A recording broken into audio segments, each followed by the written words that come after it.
Loving greetings to all dear brothers and sisters. सभी भाई बहनों को मेरे तरफ से प्यारे जय मसीह की। Very good evening to you.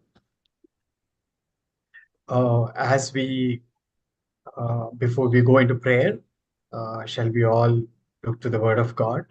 It is my request that let us allow our hearts to be drawn to chapter 2 of the book of Zechariah. प्रार्थना में जाने से पहले हम लोग प्रार्थना वचन भी देखेंगे जकरिया 2 अध्याय पे, और हम प्रभु से प्रार्थना करेंगे। It has got 13 verses. Uh, 13, इसमें 13 अध्याय है। 13. This chapter has got 13 verses. We will read it alternatively. ये ये चैप्टर में, ये अध्याय में 13 वर्सेस है। हम एक एक करके हम इसको पढ़ेंगे। I request Brother Ajay Chetri to start off with the first verse, followed by the second verse, which I will be reading. Chapter 13, right. Zechariah chapter 2, verse number 1 onwards. मैं And जकरिया की किताब 2 अध्याय 1 पढ़ रहा हूँ। फिर मैंने आंखें उठाई तो क्या देखा कि हाथ में नापने की डोरी लिए एक पुरुष है। then said I, Whither goest thou? And he said unto me, To measure Jerusalem, to see what is the breadth thereof, and what is the length thereof. तब मैंने क्या देखा कि जो दूत मुझे से बातें करता था वो चला गया, और दूसरा दूत उससे मिलने के लिए आकर And and said unto him, Run, speak to this young man, saying, Jerusalem shall be inhabited as towns without walls for the multitude of men and cattle therein. यहोवा की ये वाणी है कि मैं अपने चारों ओर आग की सी शहरपनाह ठहराऊंगा, और उसके बीच में तेजस्मय होकर दिखाई दूंगा। Ho, ho, come forth and flee from the land of the north, saith the Lord, for I have spread you abroad as the four winds of the heaven, says the Lord. हे बेबीलोनियों, जातियों के संग रहने वाले सिय्योन को बचकर निकल भाग। For thus saith the Lord of hosts, after the glory has he sent me unto the nations, which spoiled you, for he that toucheth you toucheth the apple of his eye. देखो, मैं अपना हाथ उन पर उठाऊंगा, तब वे उन्हीं से लूटे जाएंगे जो उनके दास हुए थे। तब तुम जानोगे कि सेनाओं के यहोवा ने मुझे भेजा है। Sing and rejoice, O daughter of Zion, for lo, I come, and I'll dwell in the midst of thee, saith the Lord. उस समय बहुत सी जातियां यहोवा से मिल जाएगी, और मेरी प्रजा जो जाएगी, और मैं तेरे बीच में वास करूंगा। And the Lord shall inherit Judah his portion in the Holy Land, and shall choose Jerusalem again. हे सब प्राणियों, यहोवा के सामने चुप रहो, क्योंकि वो जाग कर अपने पवित्र निवास स्थान से निकलता है। This chapter is filled with promise, hope, and divine assurance. यहाँ पे ये अध्याय में प्रतिज्ञा के अध्याय ये है। I would like to give you context in which the basic background of this chapter. इस संदर्भ में कुछ मैं बातें बताऊंगा। This is set in a time around 520 BC. ये 520 ईसा पूर्व की बातें हैं। The exiles returned from Babylon, and they had spent their 70 years in Babylonian captivity, and they returned to their native land. Israeli Babylon में 70 वर्ष बंदोई में जाके अपने देश में वापस आए थे। By issuing a decree, the Persian king Cyrus, he allowed them to return to their native land. जो पत्र जो साइरस राजा ने दिया था, उसके तहत वो लोग वापस आए थे। He issued this decree in the year 538 BC. ये जो प्रस्ताव जो राजा साइरस ने 538 ईसा पूर्व में दिया था। So many of these Israelites who were taken as captives to Babylon from their native land, they chose to return back. बहुत सारे ये इजरायली जो बेबीलोन में बंदी बना के ले गए थे, वो उन्होंने चुना कि वो अपने देश में वापस आए। There are quite a few of them who stayed back in Babylon. उनमें से कई लोग ऐसे भी थे जो बेबीलोन में रह गए। So when these people who returned back after close to 70 years or so, when they came back, they were shocked to see the state of their beloved land. जब ये लोग 70 साल बाद बंदुई के बाद ये लोग जब वापस आए, उन्होंने अपने देश का दुर्दशा देख के वो लोग चकित रह गए। Their city was in total ruins. उनके जो शहर पनाह जो थे वो एकदम बिगड़ चुके थे। The temple was burned, and it was in a very sad state. जो मंदिर जलाया गया था और ये दुखद स्थिति में मंदिर था। And the walls that were round about Jerusalem was no more existing. जो यरूशलेम के जो शहरपनाह था वो बर्बाद हो चुका था। So it was a very sad state of affairs in the land. ये देश में ये दुखद ये समस्या थी। Not that they had no inkling, they had every idea, still they chose to come back from Babylon to this land. उनके पास ये नहीं कि उनको ये बात पता नहीं था, उनको पता होने के बावजूद वो वापस आए। So after coming back, because they were permitted by King Cyrus, they began the work of rebuilding the temple. जब वो वापस आए, तब आने के बाद वो मंदिर को बनाने का काम उन्होंने शुरू किया। They began well, they laid the foundation of the temple. उन्होंने जो मंदिर के जग बनाए, उन्होंने कुआं खोदा। Shall we all turn to Ezra chapter 3? Ezra में हम 3 अध्याय में आएंगे। 3 from verse 10 to 12. I request brother to read. Ezra 3 अध्याय verse 12 brother. Verse number 10 onwards, brother, from 10 to 12. Ezra का पुस्तक 3 अध्याय 10 से 12 पद में पढ़ रहा हूँ। जब राज मिस्त्रियों ने यहोवा के मंदिर की नींव ढाली, तब अपने वस्त्र पहने हुए और तुरैया लिए हुए याजक और झांझ लिए हुए आपासाप के वंश के लेवी इसलिए नियुक्त किए गए कि इजराइलियों के राजा दाऊद की चलाई हुई रीति के अनुसार यहोवा की स्तुति करें। अतः वे ये गाकर यहोवा की स्तुति और धन्यवाद करने लगे। वो भला है और उसकी करुणा इज़राइल पर सदा वह बनी है। जब वे यहोवा की स्तुति करने लगे, तब सब लोगों ने ये जानकर कि यहोवा के भजन की नींव अब पड़ रही है, ऊंचे शब्द से जय जयकार किया। परंतु बहुतेरे याजक और लेवी और पूर्वजों के घरानों के मुख्य पुरुष, अर्थात वे बूढ़े जिन्होंने पहला भवन देखा था, जब इस भवन की नींव उनकी आंखों के सामने पड़ी, तब वे फूट फूट कर रोने लगे और बहुतेरे आनंद के मारे ऊंचे शब्द में से जय जयकार कर रहे थे। So we learned from these verses that they were glad and also they were sad. They were glad and they praised God for it. यहाँ पे हम देखते हैं कि वो इस वचन में कि बहुत लोग ऐसे थे, वो लोग खुश भी थे और बहुत लोग दुख भी थे थे। They were sad because some of them had seen the former temple and its glory. ये लोग दुखित इसलिए थे कि उनमें से कई लोगों ने पुराने उस समय के मंदिर को और उसके महिमा को देखा था। So normally after laying foundation of a building, we generally tend to go on to finish the building. जब भी हम किसी भी जो बिल्डिंग की जो नींव ढालते हैं, उसके बाद हम उसको खत्म करते हैं। So even these Israelites, they had full intent to build, but then they faced severe opposition from the local people. यद्यपि इनका पूरा इच्छा था कि वो मंदिर को बनाए, लेकिन वहां पे लोगों ने उनका विद्रोह किया। We read that in chapter 4. There are a few verses. We'll not read now, but it is mentioned in chapter 4 of book of Ezra. Ezra के 4 अध्याय में कुछ पदों में ये हम देख सकते हैं।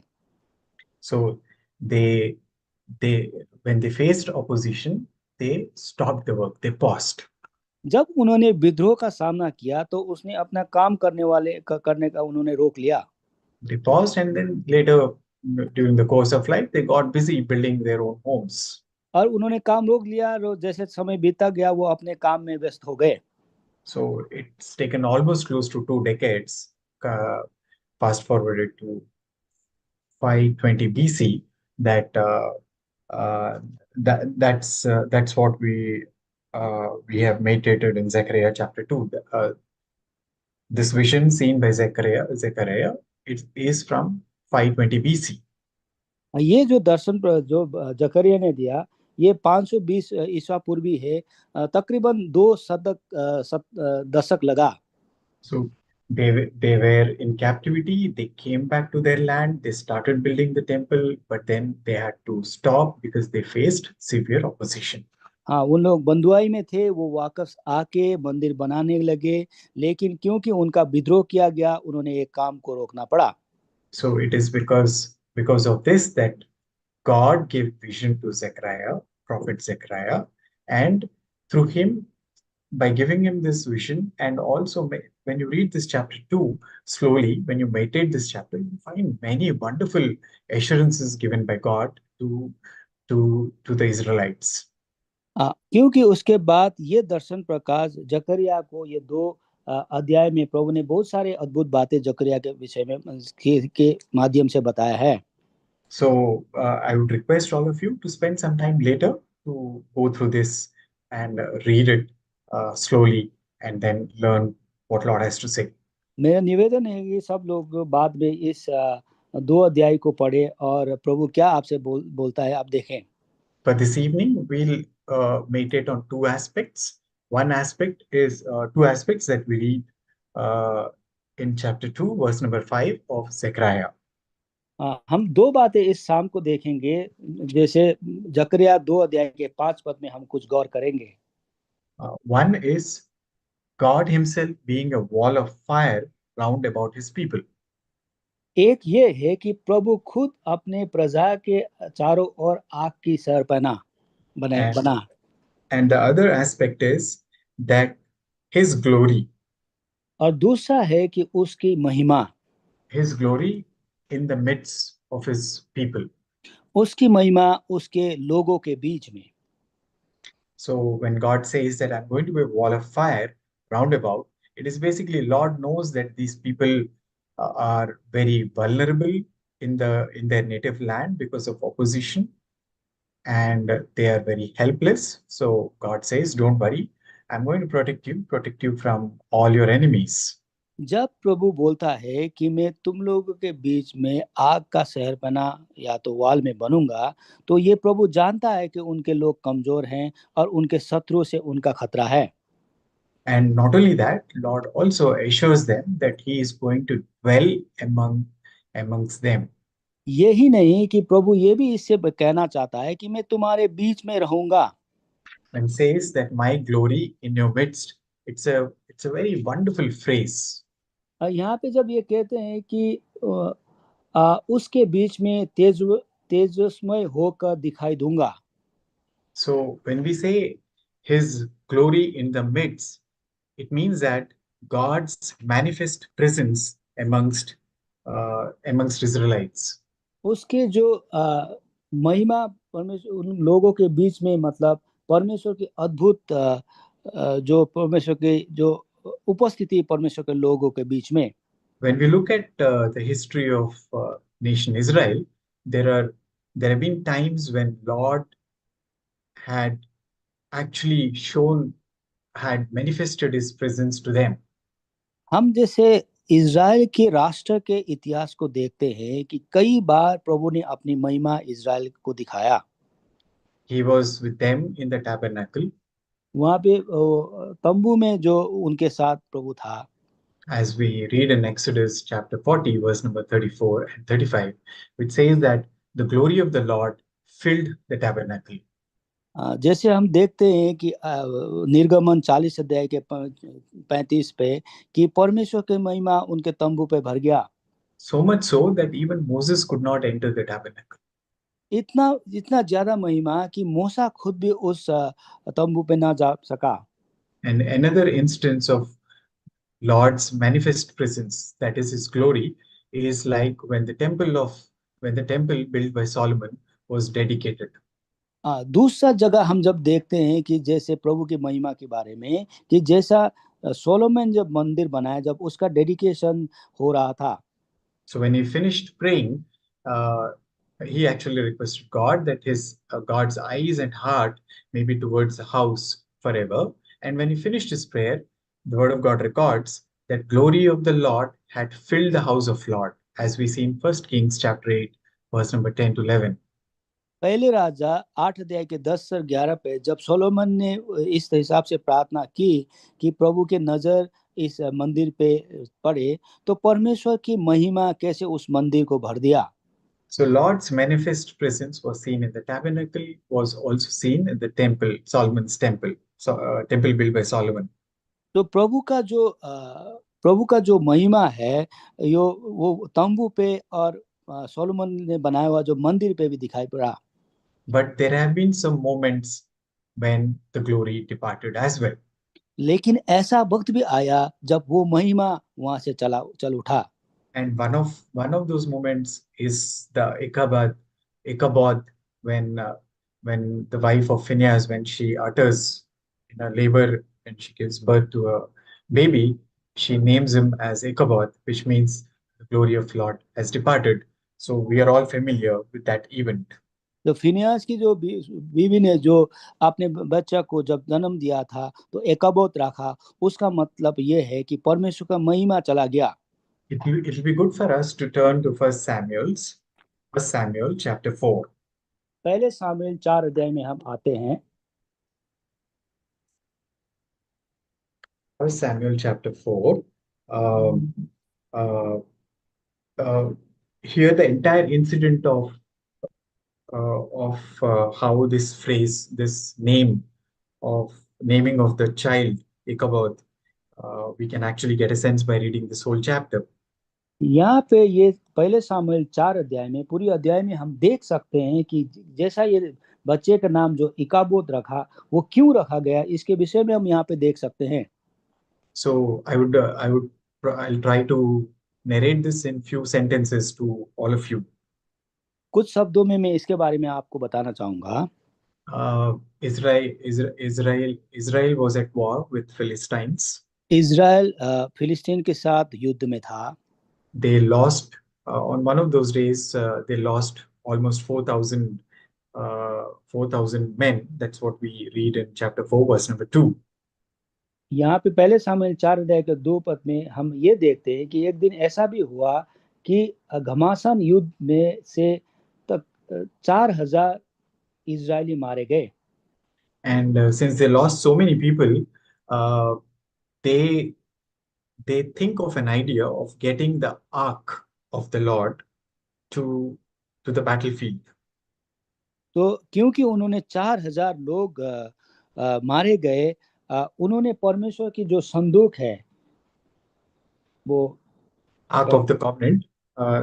To परमेश्वर की जो बाचा की संदूक है So they bring it to the field.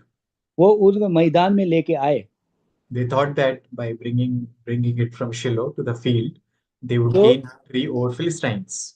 जो शिलो से वो लोग फील्ड में जो मैदान में लेके आए They thought that they will gain victory over Philistines. उनको लगा कि इससे फलिस्तीन के ऊपर उनके विजय होगा But then they learned by experience that instead of winning, they lost 30,000 soldiers in a day. और उनको ये अनुभव से पता चला कि जीतने के जो जितना तो दूर उन्होंने एक दिन में 30,000 उनके सैनिक गवाए So there's something wrong in their thinking. They thought that God's presence could be summoned like this as a good luck charm. उन्होंने सोचने में ये गलत किया कि परमेश्वर के जो उनका विचार है ऐसा गुड लक के तरह उन्होंने सोचा By bringing the ark, they thought that they will win. संदूक ऐसा मैदान में लाने से उनको लगा कि वो जीत जाएंगे Even us also these days, many of us have the tendency to uh, to use to utilize uh, utilize utilize some of these things which God has given us uh, as good luck charms. हमें भी कभी-कभी हमारे भी ऐसे सोच होते हैं कि प्रभु के कुछ कार्य हम इस हिसाब से सोचते हैं। They lost 30,000. Not only that, that day they lost Eli. That day, both the children of Eli, even they were dead. And this lady who gives birth, uh, she names her child as Ichabod because the ark was taken by the enemy. इसलिए उन्होंने ये उनको हार का सामना करना पड़ा। इसलिए ये जो स्त्री है उसने अपने बच्चे का नाम इकाबोत रखा। The ark of God uh, actually demands holiness and complete obedience. परमेश्वर का संदूक पवित्रता और आज्ञाकारी का मांगता है। But Israelites were at fault to utilize it as a lucky charm. लेकिन इजरायली ने ये सोचा कि ये संदूक लाने से हमारी विजय होगी। And God's manifest presence, His glory, which was so near to them, God withdrew from them. इतना नजदीक में वो रहा करते थे, परमेश्वर का महिमा उनके साथ था, परमेश्वर ने वो महिमा उनके साथ से हटाया। Not only there's another incident when the temple was destroyed completely by Nebuchadnezzar. Word of God says in Ezekiel that he saw the glory depart from the temple. जैसे नबूकदनेस्सर ने जैसे परमेश्वर जो मंदिर को तबाह कर दिया, उसने ये भी देखते हैं कि परमेश्वर की महिमा मंदिर से चला गया। But thank God that no Ichabod moment is final, because when God departs, He departs in grief, but He also returns in mercy. परमेश्वर जैसे परमेश्वर का धन्यवाद हो, परमेश्वर की महिमा चला जाता है, लेकिन परमेश्वर के दया की वजह से फिर वापस भी आता है। As we return to chapter 2 of Zechariah, जैसे हम जकरिया के 2 अध्याय में आते हैं, verse number 5, here when God says that I'll be the glory in the midst of her. 5 पद में ये कहता है कि और उसके बीच में तेजोमय होकर दिखाई दूंगा। So God is promising them, though I withdrew in the past, but I am going to come back to you and I am going to dwell in your midst. जैसे प्रभु ये बोल रहा है कि पिछले इतिहास में जब मैंने अपनी महिमा तुमसे हटाया, लेकिन फिर मैं तुम्हारे बीच में मैं अपनी महिमा के साथ रहूंगा। As much as this chapter encouraged, the words in this chapter uh, have encouraged people of Israel during the days of Zechariah, they are also true for us as well in today's time. जैसे जकरिया के समय में इन वचनों के द्वारा Israeli प्रोत्साहन हुए, वो ही वचन आज हमें भी प्रोत्साहन करता है। They were in a very difficult state, वो एकदम गंभीर समस्या में वो लोग थे, but yet God gave them promise. God reached out to them and He gave them promise and assurance that I am going to be round about you and I'm going to dwell in your midst.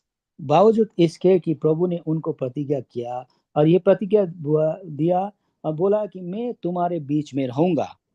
So uh, uh, we can take confidence from this, that as much as God was attending to the needs of those people, God today would attend to your need and my need as well.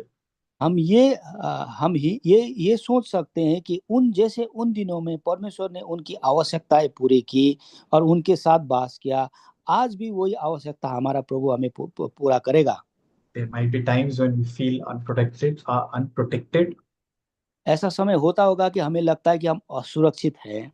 we are powerless, sorry brother. we are powerless, हाँ, हम शक्तिहीन हैं, we are very vulnerable.